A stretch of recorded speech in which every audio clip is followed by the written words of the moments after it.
سیهون نام شیبی کوهی پا چون بهشتی روی عالم کشور دارد وجود عشق میگوین مردم نامی را کوه صحرایش به چشمان می نماید به حضور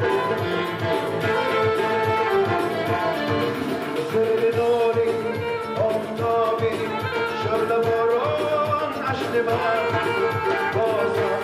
صاحب جمالی بعد باران اشل من دوست دارم تو را چون دلبری گل پیرهن